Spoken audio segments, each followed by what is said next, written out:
जन्म हुआ तो महाराज बताया जाता है भागवत जी में ये प्रमाण मिला है कि परीक्षित जो थे वो पहले ऐसे व्यक्ति हुए जिन्होंने गर्भ में भगवान का दर्शन किया, जिन्होंने मैया के गर्भ में भगवान का दर्शन किया।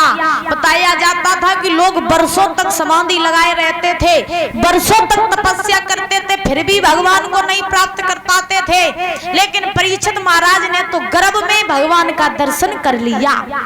तभी से परीक्षित महाराज जो थे वो भगवान के इतने बड़े भक्त हुए, इतने बड़े भक्त हुए कि बचपन से ही भगवान के नाम की रटन लग गई और महाराज जीवन में कभी भी उन्होंने गलत काम नहीं किया। जब गलत काम नहीं किया तो महाराज इधर बताया कि जब महाराज परीक्षित बड़े हुए तो बड़े होने के बाद में इधर पांडव जो थे, पांडवों ने देखा कि परीक्षित जो है वो बड़े हो गए हैं तो हमें इन्हें राज्यपाठ दे देना चाहिए और स्वयं जाकर के भगवान का भजन करना चाहिए। तो उसी समय आज पांडव जो थे उन्होंने राजा परीक्षित का राज तिलक करवाया। राज तिलक करवा करके पांडव जितने थे वो सब चले गए। हस्तिनापुर के राजा हुए परीक्षित। राजा होने के बाद में सूत जी महाराज समझा रहे 88,000 ऋषियों की पांडव जो थे वो तो चले गए। हस्तिनापुर के राजा हुए कौन? परीक्षित। परीक्षित इतने अच्छे राजा हुए कि प्रजा को पुत्र के समान प्रेम करते हैं और प्रजा भी उन्हें पिता के समान प्रेम करती है। अब इधर एक बार जब राजा परीक्षित जो थे जब हस्तिनापुर के राजा बने हैं तो बनने के बाद में एक बार परीक्षित महाराज जंगल में शिकार खेलने के लिए गए। परीक्षित महाराज जब जंगल में परीक्षित महाराज शिकार खेलने के लिए गए तो परीक्षित महाराज ने क्या देखा कि महाराज एक पैर पर खड़ा बैल भागता हुआ आ रहा और उसी के पीछे एक गाय भागती हुई रोती हुई आ रही है और उसी के पीछे एक महाराज शूद्र जो है वो हाथ में डंडा लेकर के उन्हीं गाय और बैल को मारता हुआ दौड़ता आ रहा है। तो सूत जी महाराज ने समझाया कि परीक्षित महाराज ने जैसे ही ये दशा देखी तो उस बैल को वहीं रोक लिया परीक्षित महाराज ने।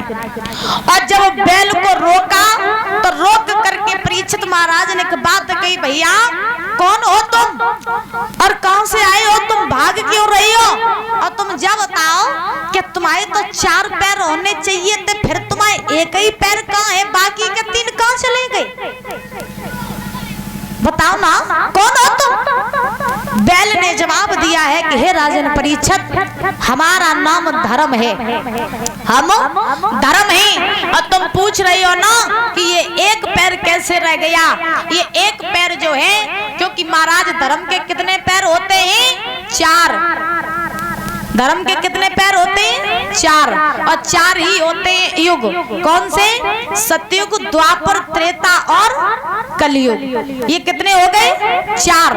तो महाराज धर्म ने जवाब दिया परीक्षित महाराज से, कहा कि हे राजन परीक्षित, हमारे ये एक पैर इसलिए रह गया कि अब ये आने वाला है कलयुग, तो ये एक पैर कलयुग का रह गया और बाकी के 3 युग बीत गए। और तुम पूछ रही हो ना कि ये जो शूद्र है ये कौन है, तो महाराज यही कलयुग है। तो हमारा ये प्रमाण है कि जब कलयुग आएगा तो कलयुग में गायों पर, बैलों पर बहुत अत्याचार होंगे, संतों पर अत्याचार होंगे, कोई किसी का आदर सम्मान करना नहीं जानेगा। अब जो परीक्षित ने इतने वचन सुने सोई महाराज कहने लगे इसका मतलब ये शूद्र जो है ये कलयुग है। तो परीक्षित सोचने लगे अगर कलयुग में गायों पर अत्याचार होगी, ब्राह्मणों पर अत्याचार होगी, तो हम इस कलयुग को जिंदा नहीं छोड़ेंगे, इसे मार डालेंगे। और राजा परीक्षित ने ललकार लगा करके कहा है कलयुग से, कोरे कलयुग तूने क्या समझ रखा है कि धरती वीरों से खाली हो गई, इसीलिए तू इस गाय और बैल पर अत्याचार कर रहा है, लेकिन तुझे नहीं मालूम है कलयुग, सुन मेरी बात।